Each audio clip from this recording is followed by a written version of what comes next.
Yang Anda kritisi, yang Anda maksud sistem ekonomi kapitalis saat ini? Ya, tentu saja karena yang sekarang berjalan sistem ekonomi sekarang ini di seluruh dunia itu sistem ekonomi kapitalisme. Artinya seluruh dunia tidak ideal. Tidak ideal. Mengapa demikian? Karena saya melihat dengan sudut pandang Islam. Karena semua sistem ekonomi kapitalisme yang dijalankan sekarang itu, walaupun yang menjalankan seorang Muslim, dia menjalankannya tidak melihat dari sudut pandang Islam.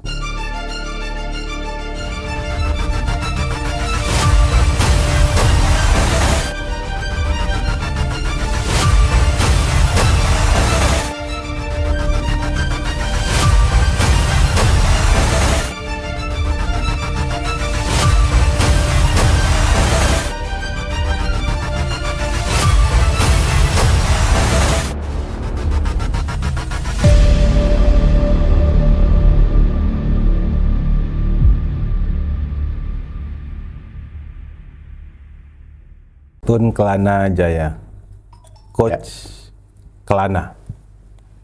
Orang-orang memanggil Anda demikian karena aktivitas Anda sekarang banyak sebagai konsultan ekonomi dan bisnis syariah, begitu? Ya. Assalamualaikum. Waalaikumsalam warahmatullahi wabarakatuh. Saya sering mendengar Anda, Coach, mengkritisi sistem ekonomi yang ada saat ini, terutama di negeri ini. Di dalam beberapa konten Anda atau kelas-kelas Anda. Mengapa Anda menganggap sistem ekonomi saat ini tidak ideal? Tidak ideal karena saya menggunakan sudut pandang dan tolok ukur syariat Islam. Dengan menggunakan itu, dan saya melihat ekonomi sekarang, itu menjadi tidak ideal. Yang Anda kritisi, yang Anda maksud sistem ekonomi kapitalis saat ini? Ya, tentu saja karena yang sekarang berjalan sistem ekonomi sekarang ini di seluruh dunia itu sistem ekonomi kapitalisme. Artinya seluruh dunia tidak ideal? Tidak ideal. Mengapa demikian? Karena saya melihat dengan sudut pandang Islam. Karena semua sistem ekonomi kapitalisme yang dijalankan sekarang itu, walaupun yang menjalankan seorang Muslim, dia menjalankannya tidak melihat dari sudut pandang Islam. Kalau saya melihatnya dari sudut pandang Islam. Itulah kenapa dia tidak ideal. Ceritakan lebih panjang. Ya, tidak ideal pertama, kalau bicara, pada umumnya lah, kalau kita bicara bilang nih negara ekonominya tumbuh, misalnya. Target Tumbuh. ekonomi adalah ingin memakmurkan masyarakatnya. Ya, dilihat kan ada indikator kan.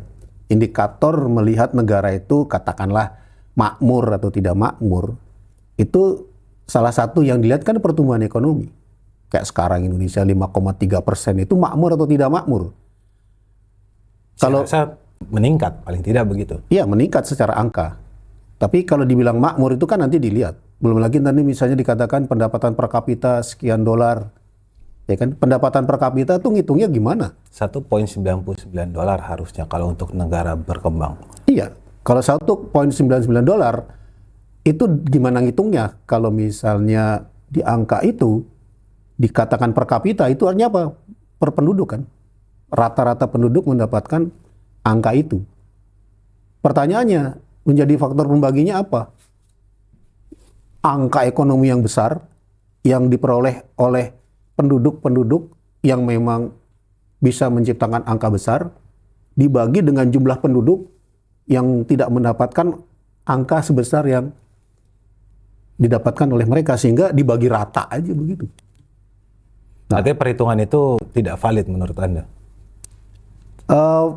Bukan soal tidak valid, tapi menjadi persoalan bahwa kenyataannya kalau dibilang misalnya pendapatan per kapita itu angkanya sekian, kalau kita lihat realitanya di tengah-tengah masyarakat, mestinya masyarakat oke dong hidupnya. Kalau mengacu kepada standar negara berkembang. Oke, kalau seandainya kita ambillah kemiskinan. Angka kemiskinan kita secara data berkurang, bukan bertambah. Tapi 3,8%. World Bank menyatakan 60%. Saya agak... Ya kan? Nah, kan jadi agak timpang. Di satu sisi ada pertumbuhan ekonomi yang 5,3%, kemudian pendapatan per kapita yang sekian, lalu tingkat kemiskinan. Tapi saya setuju yang data negeri ini, karena ada perbedaan tentunya biaya harga-harga barang, biaya hidup dan lain sebagainya gitu. Yang nggak tahu bagaimana Anda? Ya, kesetujuan kita itu kalau kita menggunakan parameter yang sama dan sudut pandang yang sama dan cara analisa yang sama, gitu. Yang mana dia sifatnya general. Kalau dibilang pendapatan per kapita kan general, umum. Tapi kalau kita lihat lebih detail lagi dengan sudut pandang Islam tentu saja, maka kita melihatnya adalah kalau yang namanya kemakmuran itu terpenuhinya kebutuhan individu masyarakat, ya, kebutuhan dasar, itu terpenuhi. Kebutuhan dasar. Kalau sudut pandang Islam. Kalau sudut pandang kapitalisme, dia bukan bicara kebutuhan dasar manusia atau kebutuhan dasar penduduk suatu negara, tapi dia melihat indikator ekonominya. Indikator ekonominya, pendapatan per kapitanya sekian, oh sekarang meningkat. Tingkat kesejahteraan dilihat dari aspek sudut pandang kapitalisme, dilihat dari angka-angka itu. Sementara dalam pandangan Islam, tingkat kesejahteraan dilihat dari apa yang seharusnya mereka dapatkan. Perolehan-perolehan yang seharusnya mereka dapat, yaitu apa? Kebutuhan pokok, kebutuhan dasar. Oke, kalau begitu berarti Anda katakan bahwa kemiskinan, pengangguran, semua problem ekonomi yang ada saat ini itu karena tidak menggunakan Islam. Artinya Islam punya solusi terhadap itu. Tentu saja, artinya kalau saya mengatakan bahwa saya melihat bagaimana Islam mengatasi pengangguran? Islam mengatasi pengangguran bukan bicara tentang lapangan kerja yang banyak. Karena lapangan kerja yang banyak itu, jadi gini ya, kalau kita mau melihat indikator ekonomi, kita konsisten. Ya. Kalau menggunakan indikator ekonomi kapitalisme, itu kan membuka lapangan kerja sebanyak-banyaknya. Ya. Tanpa memikirkan bahwa lapangan kerja itu yang menciptakan siapa. Ya. Yang menciptakan lapangan kerja itu siapa? Kalau yang menciptakan lapangan kerja itu adalah para pengusaha-pengusaha. Sektor swasta. Sektor swasta yang pada dasarnya sebenarnya bukan membuat lapangan orang yang bekerja itu menjadi sejahtera, tetapi menjadi semakin besar peluang si pengusaha itu. Karena apa? Bukan soal lapangan kerja, tapi yang diambil sebagai bahan menciptakan lapangan kerja itu sebenarnya milik rakyat. Coba dibayangkan, milik rakyat yang harusnya bisa menikmati miliknya, dia hanya bisa mendapatkan sebagai seorang karyawan saja, buruh saja. Sementara yang menikmati itu adalah para kapitalis itu. Maksud Anda sumber daya alam ini? Yang pasti kan kebanyakan dalam sistem ekonomi kapitalisme sekarang, terbuka peluang begitu besar, para konglomerat bisa mengakses bahkan memiliki semua sumber daya alam yang ada di negeri ini. Kalau itu bisa menciptakan lapangan kerja, betul secara angka lapangan kerja. Tapi secara kenyataan bahwa mereka berapa gajinya? Padahal di satu sisi, kalau itu dikelola oleh negara dan hasilnya untuk kesejahteraan masyarakat, kalau misalnya gaji karyawan itu pakai UMR lah, bisa katakanlah UMR pada umumnya misalnya katakanlah boro-boro lah bisa sampai 6 juta, katakanlah 3 juta, ya kan? Kalau dengan dikelola oleh negara, kekayaan tadi itu, karena itu milik rakyat dalam pandangan Islam, dan itu indikatornya, lalu dikelola negara, lalu kemudian hasilnya dikembalikan ke rakyat, kita bukan bicara soal lapangan kerja, tetapi rakyat dari sisi fasilitas itu saja sudah cukup makmur. Kita ada BUMN tapi saat ini kan, dan itu juga menyerap lapangan kerja yang lumayan banyak. Bahkan ada kita menjamin retirednya juga, pensiunnya juga. Artinya kan dalam sistem yang ada saat ini, saya rasa sudah baik juga. Ya baik bagaimana? Kan baik itu kan melihat dari sudut pandang ekonomi kapitalisme bahwa sekarang sudah terserap sekian jumlah tenaga kerja. Kan indikator angka semua itu kan, indikatornya angka-angka saja yang tidak melihat secara faktual di lapangan. Karena kalau hanya melihat indikator angka saja tentang misalnya daya serap tenaga kerja, tapi jangan lupa daya serap kemampuan negara untuk mensejahterakan rakyat itu juga terserap juga oleh segelintir orang. Ya, APBN itu kan termasuk upaya negara untuk mensejahterakan rakyatnya mestinya gitu. Dan negara punya otoritas untuk mengelola sumber daya alam. Dari situ dikelola sedemikian rupa oleh pihak swasta, individual, bisa menciptakan lapangan kerja yang lihat angka lapangan kerjanya. Tapi kekayaan yang dimiliki negara, yang dikelola negara itu diserap oleh individu. Dan berlipat-lipat kali serapannya ke individu ketimbang ke rakyat. Begini, Coach, Anda sebagai seorang konsultan, sebenarnya berkali-kali Anda katakan Islam, ya, sistem ekonomi Islam. Letak perbedaannya ada di mana sebetulnya dengan sistem ekonomi yang ada saat ini, yang paling mendasar begitu? Yang paling mendasar adalah pertama, kalau sudut pandang Islam berarti menggunakan syariat Islam. Memang ada sistem ekonomi Islam itu yang baku? Ya, baku dalam artian karena syariat Islam yang jadi pegangannya itu baku. Kalau dasar pijakannya syariat Islam baku. Artinya memang ada aturan itu dalam pengelolaan ekonomi, ada baik individu maupun pemerintah begitu, dan diatur dalam Islam. Diatur. Dan itu bersumber dari satu hal yang sifatnya baku. Baku dalam artian, contoh saja misalnya, tentang ini sebenarnya sumber daya alam yang ada di satu negeri, contohlah di Indonesia. Ya, tata pengelolaannya maksud saya. Seandainya cara mengelola sumber daya alam memang Islam mengatur, atau sebetulnya boleh dilakukan dengan banyak cara seperti yang ada sekarang. Pertama harus basicnya dipegang dulu. Tentang negara itu kewenangannya apa? Dalam konteks sumber daya alam. Dalam konteks sumber daya alam, dalam pandangan Islam, negara itu bukan pemiliknya, tapi pengelola. Pemiliknya siapa? Rakyat. Sekarang dalam sistem ekonomi kapitalisme, pertanyaannya, negara itu pemilik atau pengelola? Ya kan? Kalau dia pemilik, negara merasa punya kewenangan untuk menyerahkan ke siapapun untuk mengelolanya kan? Dan mengelolanya dengan ikatan apa? Dengan ikatan bisnis. Jadi dia mendapat izin dari negara untuk mengeksplor kekuatan mengeksplor kekayaan alam dan untuk keuntungan mereka. Negara dapat bagiannya apa? Paling pajak, apalagi negara tidak ikut memiliki secara kepemilikan sahamnya kan. Jadi itu kapitalisme. Negara dalam posisi seolah-olah negara itu memiliki yang punya sumber daya alam. Sementara dalam Islam bukan. Negara pengelola. Yang punya siapa? Rakyat.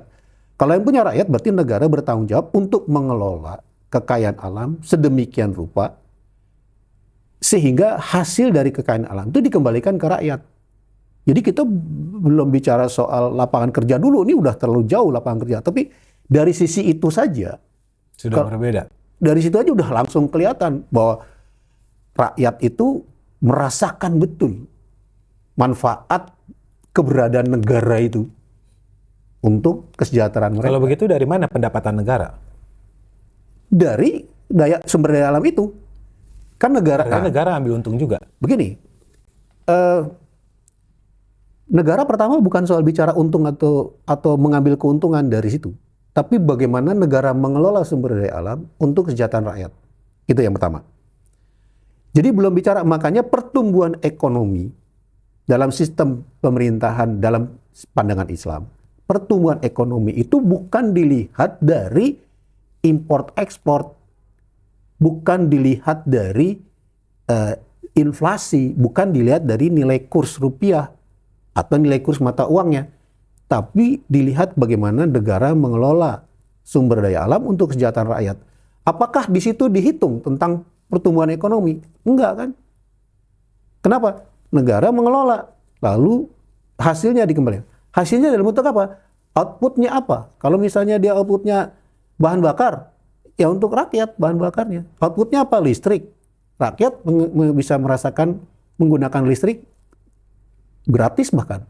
Apalagi Gratis atau berbayar murah? bisa berbayar murah, bisa gratis, tergantung bagaimana proses eksplorasinya, Yang menjadi biayanya kebutuhan dikeluarkan. pokok begitu maksudnya? Iya, itu kan luar biasa ya. Artinya bukan lagi bicara tentang pertumbuhan ekonomi itu sendiri, tapi bicaranya tentang bagaimana peran negara itu bisa mensejahterakan rakyatnya. Kalau dikatakan negara bisa mengambil keuntungan, sebenarnya bukan soal mengambil keuntungan kalau ke rakyatnya. Misalnya tadi listrik bayar itu karena memang ada ongkos untuk menghasilkan listrik. Itu yang dipakai oleh negara, tidak ada keuntungan. Lalu dijual.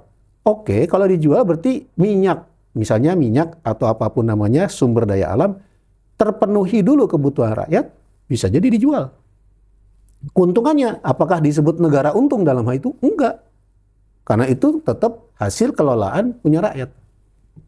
Masuk ke dalam sistem pembukuan negara, dalam hal ini Baitul Mal, dan Baitul Mal, guna keuangan yang masuk ke dalam keuangan negara tadi, itu juga untuk memperhatikan kesejahteraan rakyat. Bolak-balik rakyat. Kenapa? Mau punya rakyat. Dan demokrasi kan juga untuk rakyat. Ya, untuk rakyat dari siapa? Gitu kan? Dari rakyat untuk rakyat. Dari rakyat untuk rakyat. Rakyat yang mana? Coba, rakyat yang mana? Kalau dibilang wakil rakyat, ya kan? Betul nggak itu wakil rakyat? Jadi dari rakyat, oleh rakyat, untuk rakyat tuh skupnya kan kecil. Ya kan? Kalau dibilang dari rakyat, ya memang yang ditunjuk wakil rakyat. Oke, menarik ini. Jadi ketika bicara tentang tadi Anda sampaikan bahwa pengelolaan itu kemudian dikelola saja oleh negara untuk rakyat dan negara itu tidak bisa berperan mengambil keuntungan yang besar seperti yang sekarang ya. Artinya kalau sekarang kan memang pure dikelola sama negara dan negara bebas untuk menjual kemana saja. Baik di internal maupun eksternal, ekspor ataupun impor begitu. Nah, tadi berarti pendapat yang saya ingin tanyakan tuh pendapatannya didapat dari mana? Negara mendapatkan keuntungan dari mana? Kenapa negara harus mencari keuntungan? Di dalam ekonomi kapitalis kita tahu bagaimana pajak menjadi pendapatan negara salah satunya yang paling besar. Tetapi sektor keuntungan penjualan itu justru adalah pendapatan bukan utama atau pendapatan setelahnya begitu ya. Nah, dan ekonomi ini bergerak ketika ada hutang dari bank gitu, yang di dalam Islam disebut riba, yang itu memang tidak diperbolehkan. Artinya tanpa riba, tanpa pajak, atau tanpa hutang bank, tanpa pajak, bagaimana sebuah negara ekonomi bisa berkembang? Tanpa itu semua. Tanpa itu semua. Karena tadi ya, saya selalu melihatnya kan sudut pandangnya Islam. Jadi sudut pandang Islam tidak mengenal namanya utang. Gitu. Utang dalam Bukankah artian Islam boleh ya, utang, tapi harus ada utang yang mana yang boleh, mana yang nggak boleh. Yang nggak boleh utang riba. Oh, yang Anda maksud utang riba? Utang riba. Artinya apa? Karena kan negara dalam sekarang ini kan hibah aja itu bukan berarti pemberian gratis, itu hibah saja, ya kan? Bantuan dana misalnya. Bantuan dana itu hibah, itu bukan berarti bantuan gratis itu ya. Nah, katakanlah hutang tadi yang disebut, hutang riba. Kenapa negara harus berhutang? Karena negara yang dalam sistem kapitalis berpikirnya adalah neraca untung rugi. Ya kan? Pakai neraca untung rugi. Sehingga atas dasar itu maka harus balance ini neracanya. Antara pengeluaran dengan pemasukan harus balance. Ketika nggak balance gimana? Negara cari utangan. Negara lagi-lagi kan, kalau sistem kapitalisme nggak peduli itu. Dalam sudut pandang, nggak pakai sudut pandang Islam. Jadi bukan soal riba atau tidak ribanya. Karena mengacu kepada cara pandang kapitalisme, maka neraca ini harus balance antara pengeluaran dengan pemasukan. Kalau banyak kan pengeluaran gimana? Ngutang. Yang pertama. Yang kedua tadi Anda singgung pajak. Pajak itu kan sebenarnya karena ketidakmampuan negara menjalankan perannya sebagai pengelola sumber daya kekayaan alam yang milik rakyat tadi itu. Udah diserahkan kepada individu, akhirnya hanya mengut pajak. Dan pajak itu yang dijadikan dasar pijakan bagaimana negara ini dijalankan. Tapi di Islam ada pajak juga. Ya doribah, tapi doribah itu kan dalam posisi anggaran itu just in case kalau bahasanya. Hanya dan hanya jika doribah itu. pajak dalam istilah sekarang. Walaupun pada kenyataannya secara karakteristik beda. Bukan Mas B. Ya, Bukan harus, kalau sekarang harus begitu maksudnya. ya hanya kalau negara membutuhkan sumber-sumber pemasukan dalam rangka menjalankan peran negara untuk memperhatikan rakyatnya, ya. Dan itu juga sangat-sangat selektif. Yang sekarang pajak coba lihat. Sekarang berbeda maksudnya. Oh, bukan hanya berbeda lagi. Pajak sekarang ini kan bukan hanya haram tapi zalim, gitu. Sehingga coba bayangkan lah ya, negara kok bisa ya menjalankan pemerintahan yang mengandalkan sumber pemasukannya dari pajak, gitu. Bayangkan coba gini, seandainya negeri ini menjalankan membuat APBN-nya dengan menggunakan pengelolaan harta kekayaan rakyat tadi itu, anggarannya dari situ APBN-nya, bukan dari pajak. Kalau ditanya bisa nggak? Masya Allah, berlipat-lipat kali bisanya. Kenapa? Bayangkan kekayaan sumber daya alam yang milik rakyat tadi diambil oleh individu dengan angka yang besar sekali, dengan output yang besar sekali, lalu perusahaan ini bayar pajak ke negara dan uang pajak tadi untuk membangun negara. Bayangkan saja. Gimana kalau dibalik? Gitu. Dikelola, masukin ke negara, dia dapat pajaknya. Kenapa nggak berpikir seperti itu? Gitu. Dan itu sangat mungkin terjadi. Kenapa nggak dibalikin ke situ? Mereka pajak dalam artian apa? Si pengelola tadi itu hanya sebagai operator. Dibayar sama negara dengan nilai pajak. Katakanlah berapa? 2.000 triliun bayar pengusaha-pengusaha individual tadi, itu nggak ada apa-apanya dibanding dengan perolehan negara bisa melebihi, bahkan bisa 100 kali lipat masuk ke kas negara. Dan negara ngeluarin 2.000 triliun kepada mereka sebagai gaji untuk melaksanakan operator itu dengan segala tekniknya, teknologinya, segala macam, keluarkan 2.000 triliun kebayar, tapi yang masuk negara itu outputnya. Begitulah cara saya melihat sistem ekonomi sekarang dengan cara pandang Islam yang sekarang tidak menggunakan cara pandang Islam. Bertolak belakang jauh. Ya, ini pertanyaan saya tadi, tanpa Anda sebut riba, Anda sebut pajak yang sekarang berbeda. Nah, sementara dalam kondisi ekonomi saat ini, kapitalis khususnya, itu adalah pendapatan negara bersumber dari situ. Bagaimana Islam mendapatkan pendapatan negaranya? Seperti saya tanya tadi, kenapa negara harus berpikir ada pendapatan negara? Bagaimana negara mengurusi rakyatnya kalau tidak ada pendapatan? Dengan pengelolaan itu, pengelolaan sumber daya alam kan ada biayanya kan, betul nggak? Ada biayanya kan, ada teknologi dan segala macam kan. Katakanlah negara nggak punya kemampuan untuk menggali sumber daya alam atau mengelola sumber daya alam, nggak punya kemampuan. Tapi negara bisa bayar orang, siapapun bisa dibayar. Sebut aja main gaji berapa, bisa negara bayar. Hasilnya, outputnya, kan pasti ada outputnya, ada minyak disuling dan segala macam kan, itu teknologi semua. Bisa dibayar ke mereka, gitu kan? Bayarnya bisa jadi dengan dibayar pakai cash, ya kan? Atau hasil itu dibagi untuk bayarannya dia, dikonversi aja ke outputnya, nggak seberapa. Lalu outputnya tadi itu untuk kesejahteraan rakyat. Negara dalam hal ini kalaupun ada pemasukan secara ekonomi, secara uang, itu bukan disebut sebagai pendapatan negara atau keuntungan negara. Tapi itu pendapatan negara yang dalam rangka untuk mensejahterakan penduduknya, ya, masyarakat. Beda kan kalau di APBN itu kan sama pendapatan negara. Lalu negara ada yang namanya neraca ekspor impor, ya kan? Neraca ekspor impor itu perbandingan antara kita ekspor, berarti kan kalau dibanding impor, oke, kita ada untung sekian. Nanti keuntungan negara dalam ekspor impor taruh di cadangan devisa. Gitu kan? Pertanyaannya, kalaupun sekarang dalam sistem kapitalisme sekarang, kalau disebut sebagai keuntungan negara, apakah itu untuk kepentingan rakyat? Dalam sistem kapitalisme? Statement pemerintah untuk kepentingan rakyat. Iya, untuk kepentingan rakyat, statementnya. Coba lihat aja sekarang. Mana keuntungan negara? Orang defisit? Mau dibilang untung dari mana orang defisit? Kenapa? Karena sumbernya minimalis sekali. Pajak. Pajak itu perolehan paling minimalis. Walaupun angkanya sampai 2.000 triliun lebih. Ini minimalis dibanding dengan output yang diambil oleh pengelola mereka. Nggak ada apa-apanya. Kenapa itu cara pandang kita jadi terbalik kan? Harusnya kan enggak dong. Ya. Oke, Coach. Mungkin pembahasan terakhir sebelum penutup. Kalau begitu Islam mengatasi inflasi moneter, scarcity, bagaimana? Apakah Islam juga punya cara untuk mengatasi itu?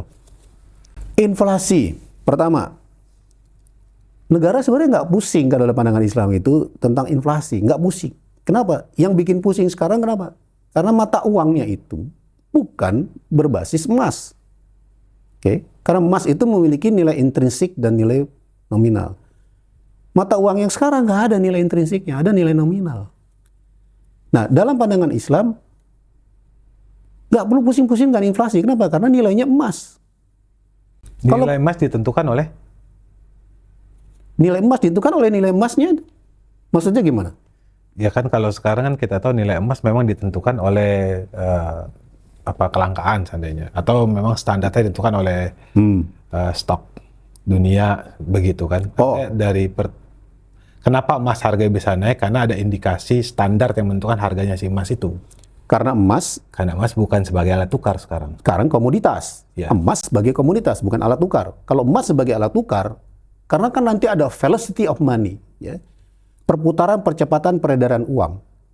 Sebenarnya stoknya itu nggak mesti harus kayak sekarang, Masya Allah, mata uang sekarang tuh dicetak sesukanya, yang peredarannya, velocity-nya udah mestinya katakanlah ya, velocity-nya harusnya 1:10. Sekarang dengan dicetak seenaknya bisa jadi 1:2, 1:3, kurang cetak lagi. Harusnya cukup satu uang tapi berputar 10 kali, 20 kali. Itu baru keren. Kan sekarang faktanya enggak. Kenapa terjadi inflasi? Karena velocity-nya rendah, bukan meningkat.